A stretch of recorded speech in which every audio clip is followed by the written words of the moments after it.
কি সমস্যা আপনার বলেন তো একটু শুনে। আমি ওই যে পুরীর বিষ্ণুপুর থেকে হ্যাঁ আমি খিলকার থেকে আসছি। আমার ওই যে পুরা গাড়িতে উঠা রাজধানীর গাড়িটা সামনে পাইয়া আমি স্টার্ট করার নাম্বার সুবিধা যাবো ওঠার পরে এই গাড়িটা টাইম না এলো আমি ভাড়া দিলাম। ভাড়া দেওয়ার পরে ওই এখানে যে পাম্পে গাড়িটা নামা ইয়া করলো, তেল লইলো, আমি প্রস্তাব করতে নামছি। তারপরে নামার পরে আইয়া দিয়ে গাড়ি চলে আসে। এরপরে এই আমি তাড়াতাড়ি কইরা একটা সিএনজি দিয়া আইলাম স্ট্যান্ডে।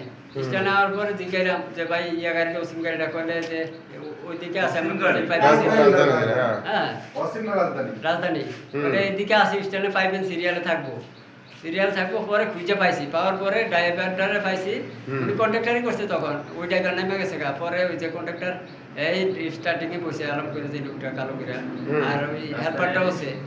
এরপরে আমি বললাম যে ভাই আমার এই গাড়িতে আমার এই ব্যাগ আসিল, 2টা ব্যাগ আসিল, আমার আমার সব আসিল।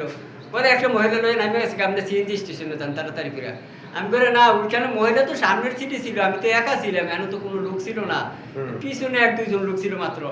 পরে কয় না আপনি তো ওইখানে যান, আপনি গাড়িতে নামেন, ওইখানে যান, আপনি মহিলা যাইবো গা আপনি ওইখানে যান, স্টেশন যান।